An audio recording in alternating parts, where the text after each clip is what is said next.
एक लड़की के किशोर वय में आने से पहले उसे बोल दिया जाता था तुम्हारी शादी इस लड़के से होगी। 6-7 साल की उम्र में शादी नहीं होती, मगर उसे कहते तुम्हारे अंकल का बेटा, उस लड़के से तुम्हारी शादी होगी।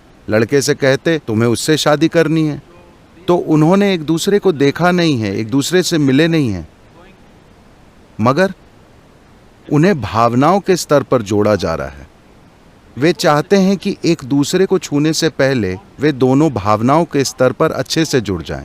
ये इस संस्कृति की तकनीक है, वे इस तरह संभालते थे। तो जब आप किशोरावस्था में आते हैं, आपका शरीर कुछ खास संभावनाओं में विकसित होता है, तब तक आपकी भावनाएं किसी से जुड़ चुकी होती हैं। तो आप अपने शरीर को संभाल लेते हैं, आप पागल नहीं हो जाते, क्योंकि आपकी भावनाएं किसी से पहले जुड़ चुकी हैं। तो 15-16 साल का होने पर लड़की की शादी कर दी जाती है, 17-18 साल का होने तक लड़के की शादी कर दी जाती है, फिर वे खेती या कारोबार या किसी और गतिविधि को अपनाते हैं। तो युवाओं के जीवन का एक महत्वपूर्ण पहलू सुलझा दिया जाता है। एक चीज़ है भावना, दूसरी चीज़ है शारीरिक ज़रूरत।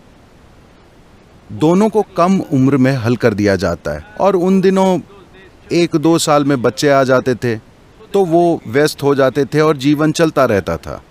ठीक है, आज हमारा जीवन बदल गया है, क्योंकि जब तक आप शिक्षा पूरी करते हैं, अधिकांश लोग कम से कम 24-25 साल की उम्र में होते हैं। पीएचडी का मतलब है 30-35, मैं नहीं जानता कितनी, ये इस पर निर्भर करता है कि आपके प्रोफेसर कितने उदार हैं।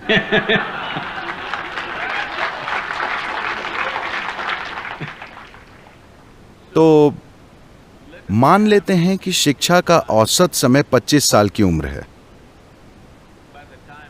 जब तक उन्हें रोजगार मिलता है और वे कहीं सेटल होकर आर्थिक सुरक्षा पाते हैं, वे 30 साल के हो जाते हैं। ठीक है, इंसान के हार्मोन 15 से 30 साल के बीच सबसे चरम पर काम करते हैं।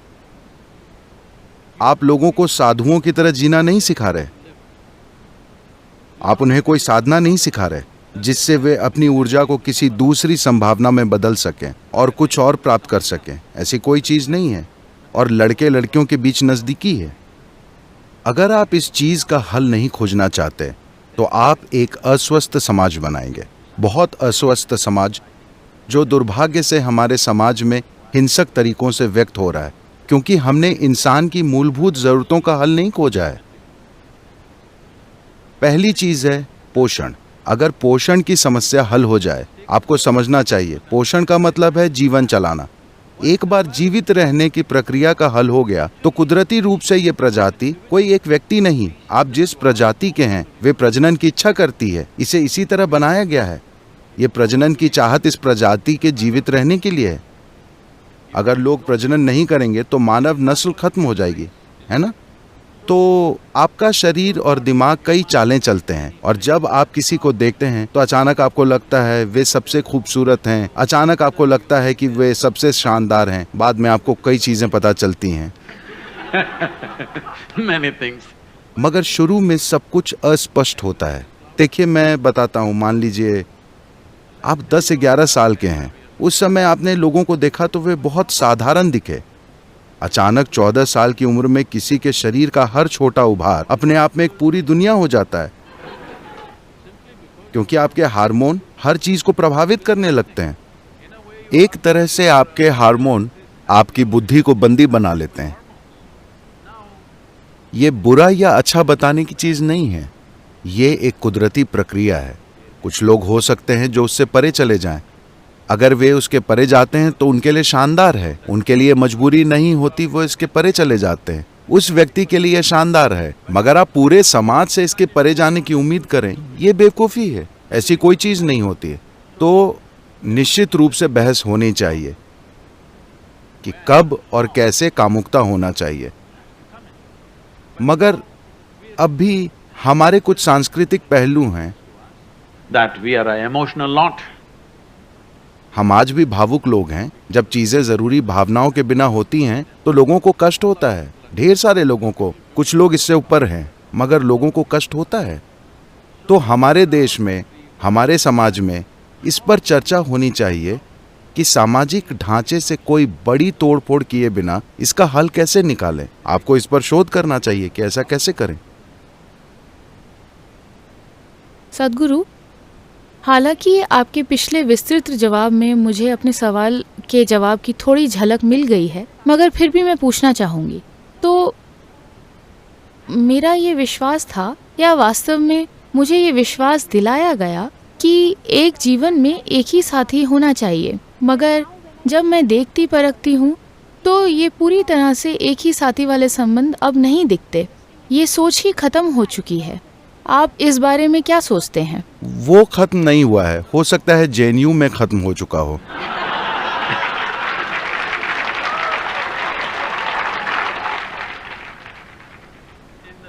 बाकी की दुनिया में ये वाकई खत्म नहीं हुआ है।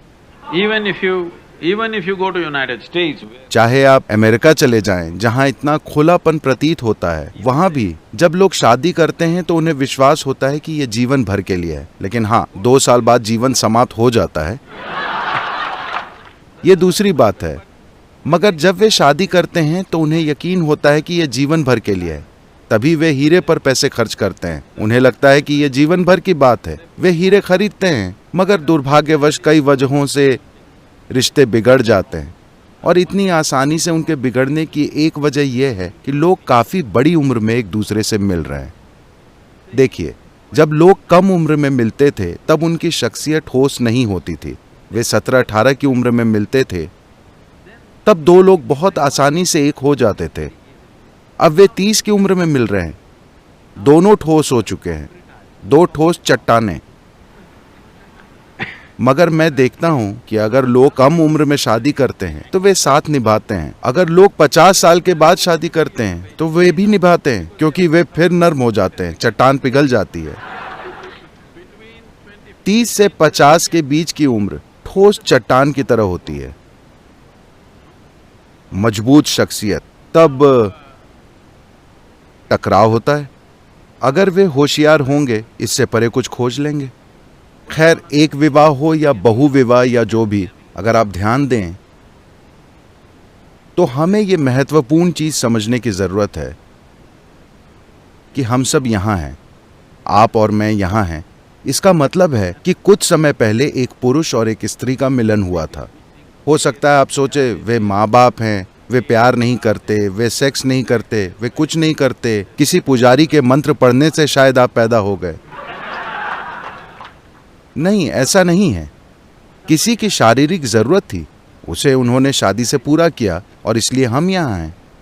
और अब हम एक खास उम्र में, अपने जीवन के एक चरण में, जब आप 18 के हो जाते हैं तो आप हमेशा शादी के खिलाफ हो जाते हैं। लेकिन जब आप 3 साल के थे तो आप शादी के हक में थे, अपने माता पिता की शादी के हक में। जब आप 3 साल के थे तो क्या खुश नहीं थे कि आपके माँ बाप की शादी अच्छी चल रही है? हेलो। जब आप 18 के होते हैं तो आप बिना बंधन के सेक्स और शादी न करने के बारे में सोचते हैं, मगर 50-55 के होने के बाद एक बार फिर आप स्थायी रिश्ता खोजते हैं। तो ये सोचना आपका काम है, क्योंकि ये आपका जीवन है, कि आप तय करें कि आप ऐसा जीवन चाहते हैं जहां आप हमेशा अपनी भावनाओं के लिए कोई साथी खोजते रहें, या आप इसे इस तरह हल करना चाहते हैं कि आप अपनी बुद्धि और समय को कुछ और बनाने, अपने शोध, अपने काम या जो भी आप कर रहे हो उसमें लगाएं। अगर भावनाओं और शरीर की समस्या हल हो जाए तो अपनी बुद्धि के इस्तेमाल की आपकी क्षमता काफी बेहतर हो जाएगी, वरना आपको हर दिन किसी को खोजने के लिए आसपास घूमना पड़ेगा। नहीं, मैं ये इसलिए कह रहा हूं क्योंकि मुझे बहुत बुरा लगता है। अमेरिका में मैं लोगों को जानता हूं और आप जानते हैं कि वहां अब हजारों लोग मुझसे जुड़े हैं। 40-45 की उम्र के लोग, मेरा मतलब महिलाएं, शानदार लोग, मगर वे इन चीजों में लगी हैं। इन दिनों सब कुछ ऑनलाइन होता है, वरना वे जाकर किसी बार में बैठकर इंतजार करती थीं। आज कोई आकर उन्हें ले जाएगा। ये बहुत भयंकर है। Tinder generation. I'm sorry? Tinder generation. आप इसे जो चाहें कहें, मगर मुझे लगता है कि ये बहुत दयनीय है कि 45 साल की स्त्री को एक उचित माहौल में प्रेम और सम्मान मिलना चाहिए। वो वहां बैठकर इंतजार करती है कि कोई अजनबी उसके रास्ते आए और वो अगले 10 मिनट में फैसला करने वाली है, जब वो उसकी ड्रिंक या डिनर का बिल चुकाता है। ये भयंकर दुख की बात है।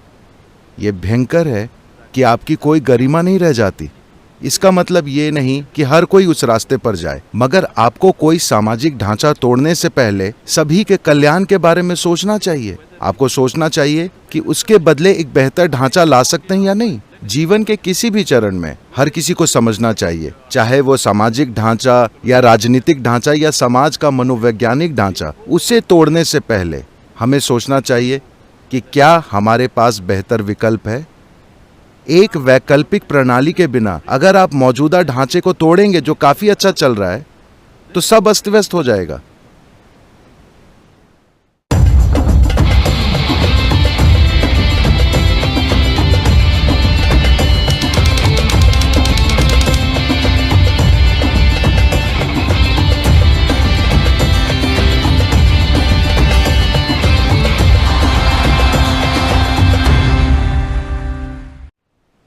सद्गुरु, हम छात्र अपने घरों में परिवार से मिलने वाले भावनात्मक सुख से दूर रहते हैं। अपने करियर के लिए हम बेहतर अवसर की खोज में बाहर जाते हैं। उसमें हम विपरीत लिंग का साथ खोजते हैं। कुछ लोग रिश्तों में पड़ जाते हैं जो धीरे धीरे शारीरिक अंतरंगता में बदल जाता है। सद्गुरु, सवाल ये है कि फिर हम एक पीढ़ी के रूप में इस पर खुलेआम चर्चा क्यों नहीं कर सकते, या शादी से पहले सेक्स आज भी एक अपवित्र चीज मानी जाती है? देखिए, ये किसी तरह का नुस्खा नहीं है। हर व्यक्ति की अपनी जरूरत होती है। अभी हमें यह समझना चाहिए, इस समाज में हम इंसानी कामुकता को इस तरह संभालते आए हैं।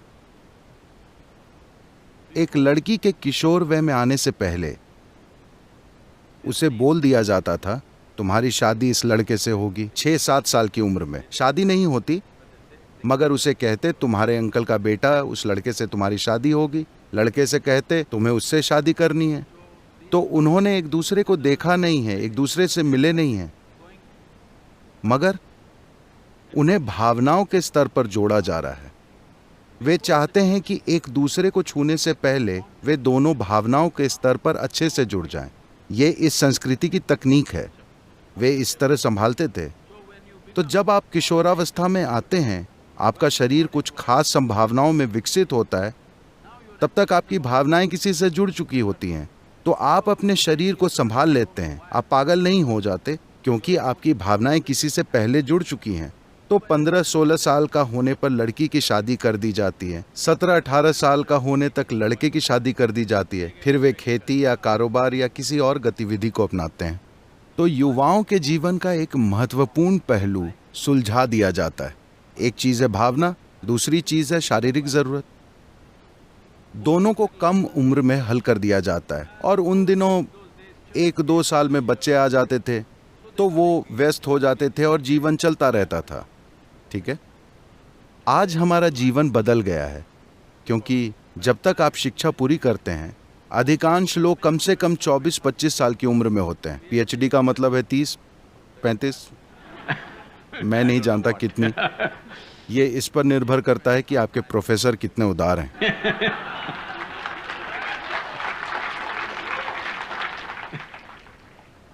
तो मान लेते हैं कि शिक्षा का औसत समय 25 साल की उम्र है। जब तक उन्हें रोजगार मिलता है और वे कहीं सेटल होकर आर्थिक सुरक्षा पाते हैं, वे 30 साल के हो जाते हैं। ठीक है, इंसान के हार्मोन 15 से 30 साल के बीच सबसे चरम पर काम करते हैं। आप लोगों को साधुओं की तरह जीना नहीं सिखा रहे। आप उन्हें कोई साधना नहीं सिखा रहे जिससे वे अपनी ऊर्जा को किसी दूसरी संभावना में बदल सकें और कुछ और प्राप्त कर सकें। ऐसी कोई चीज नहीं है। और लड़के लड़कियों के बीच नजदीकी है। अगर आप इस चीज का हल नहीं खोजना चाहते, तो आप एक अस्वस्थ समाज बनाएंगे। बहुत अस्वस्थ समाज, जो दुर्भाग्य से हमारे समाज में हिंसक तरीकों से व्यक्त हो रहा है, क्योंकि हमने इंसान की मूलभूत जरूरतों का हल नहीं खोजा है। पहली चीज है पोषण। अगर पोषण की समस्या हल हो जाए, आपको समझना चाहिए पोषण का मतलब है जीवन चलाना। एक बार जीवित रहने की प्रक्रिया का हल हो गया तो कुदरती रूप से ये प्रजाति कोई एक व्यक्ति नहीं, आप जिस प्रजाति के हैं वे प्रजनन की इच्छा करती है। इसे इसी तरह बनाया गया है। ये प्रजनन की चाहत इस प्रजाति के जीवित रहने के लिए है। अगर लोग प्रजनन नहीं करेंगे तो मानव नस्ल खत्म हो जाएगी, है ना? तो आपका शरीर और दिमाग कई चालें चलते हैं और जब आप किसी को देखते हैं तो अचानक आपको लगता है वे सबसे खूबसूरत हैं, अचानक आपको लगता है कि वे सबसे शानदार हैं। बाद में आपको कई चीजें पता चलती हैं। Many things. मगर शुरू में सब कुछ अस्पष्ट होता है। देखिए मैं बताता हूँ, मान लीजिए आप 10-11 साल के हैं। उस समय आपने लोगों को देखा तो वे बहुत साधारण दिखे। अचानक 14 साल की उम्र में किसी के शरीर का हर छोटा उभार अपने आप में एक पूरी दुनिया हो जाता है, क्योंकि आपके हार्मोन हर चीज को प्रभावित करने लगते हैं। एक तरह से आपके हार्मोन आपकी बुद्धि को बंदी बना लेते हैं। ये बुरा या अच्छा बताने की चीज नहीं है, ये एक कुदरती प्रक्रिया है। कुछ लोग हो सकते हैं जो उससे परे चले जाएं। अगर वे उसके परे जाते हैं तो उनके लिए शानदार है, उनके लिए मजबूरी नहीं होती, वो इसके परे चले जाते हैं, उस व्यक्ति के लिए शानदार है। मगर आप पूरे समाज से इसके परे जाने की उम्मीद करें, ये बेवकूफ़ी है। ऐसी कोई चीज़ नहीं होती है। तो निश्चित रूप से बहस होनी चाहिए कि कब और कैसे कामुकता होना चाहिए।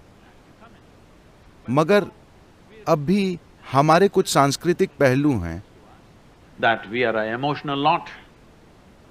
हम आज भी भावुक लोग हैं। जब चीजें जरूरी भावनाओं के बिना होती हैं तो लोगों को कष्ट होता है, ढेर सारे लोगों को। कुछ लोग इससे ऊपर हैं, मगर लोगों को कष्ट होता है। तो हमारे देश में, हमारे समाज में इस पर चर्चा होनी चाहिए कि सामाजिक ढांचे से कोई बड़ी तोड़फोड़ किए बिना इसका हल कैसे निकालें। आपको इस पर शोध करना चाहिए कि ऐसा कैसे करें। सद्गुरु, हालांकि आपके पिछले विस्तृत जवाब में मुझे अपने सवाल के जवाब की थोड़ी झलक मिल गई है, मगर फिर भी मैं पूछना चाहूँगी। तो मेरा ये विश्वास था, या वास्तव में मुझे ये विश्वास दिलाया गया कि एक जीवन में एक ही साथी होना चाहिए, मगर जब मैं देखती परखती हूँ तो ये पूरी तरह से एक ही साथी वाले संबंध अब नहीं दिखते। ये सोच ही खत्म हो चुकी है। आप इस बारे में क्या सोचते हैं? वो खत्म नहीं हुआ है, हो सकता है जेएनयू में खत्म हो चुका हो।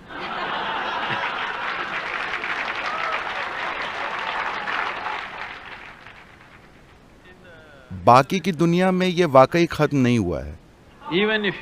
Even if you go to United States, चाहे आप अमेरिका चले जाएं, जहां इतना खुलापन प्रतीत होता है, वहां भी जब लोग शादी करते हैं तो उन्हें विश्वास होता है कि ये जीवन भर के लिए है। लेकिन हाँ, 2 साल बाद जीवन समाप्त हो जाता है, ये दूसरी बात है। मगर जब वे शादी करते हैं तो उन्हें यकीन होता है कि ये जीवन भर के लिए है। तभी वे हीरे पर पैसे खर्च करते हैं। उन्हें लगता है कि ये जीवन भर की बात है। वे हीरे खरीदते हैं, मगर दुर्भाग्यवश कई वजहों से रिश्ते बिगड़ जाते हैं।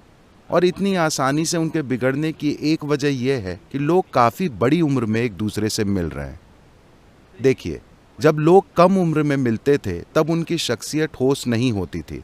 वे 17-18 की उम्र में मिलते थे, तब 2 लोग बहुत आसानी से एक हो जाते थे।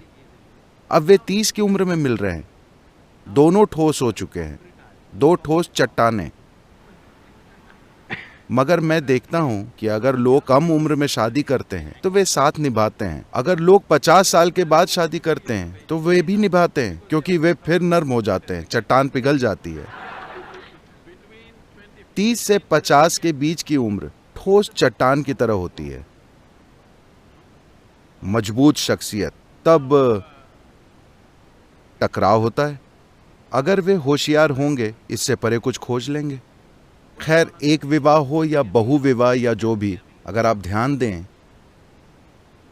तो हमें ये महत्वपूर्ण चीज समझने की जरूरत है कि हम सब यहां हैं, आप और मैं यहां हैं। इसका मतलब है कि कुछ समय पहले एक पुरुष और एक स्त्री का मिलन हुआ था। हो सकता है आप सोचे वे माँ बाप हैं, वे प्यार नहीं करते, वे सेक्स नहीं करते, वे कुछ नहीं करते, किसी पुजारी के मंत्र पढ़ने से शायद आप पैदा हो गए। नहीं, ऐसा नहीं है।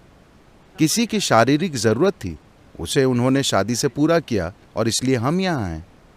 और अब हम एक खास उम्र में, अपने जीवन के एक चरण में, जब आप 18 के हो जाते हैं तो आप हमेशा शादी के खिलाफ हो जाते हैं। लेकिन जब आप 3 साल के थे तो आप शादी के हक में थे, अपने माता पिता की शादी के हक में। जब आप 3 साल के थे तो क्या खुश नहीं थे कि आपके माँ बाप की शादी अच्छी चल रही है? हेलो। जब आप 18 के होते हैं तो आप बिना बंधन के सेक्स और शादी न करने के बारे में सोचते हैं, मगर 50-55 के होने के बाद एक बार फिर आप स्थायी रिश्ता खोजते हैं। तो ये सोचना आपका काम है, क्योंकि ये आपका जीवन है, कि आप तय करें कि आप ऐसा जीवन चाहते हैं जहां आप हमेशा अपनी भावनाओं के लिए कोई साथी खोजते रहें, या आप इसे इस तरह हल करना चाहते हैं कि आप अपनी बुद्धि और समय को कुछ और बनाने, अपने शोध, अपने काम या जो भी आप कर रहे हो उसमें लगाएं। अगर भावनाओं और शरीर की समस्या हल हो जाए तो अपनी बुद्धि के इस्तेमाल की आपकी क्षमता काफी बेहतर हो जाएगी, वरना आपको हर दिन किसी को खोजने के लिए आसपास घूमना पड़ेगा। नहीं, मैं ये इसलिए कह रहा हूं क्योंकि मुझे बहुत बुरा लगता है। अमेरिका में मैं लोगों को जानता हूं और आप जानते हैं कि वहां अब हजारों लोग मुझसे जुड़े हैं।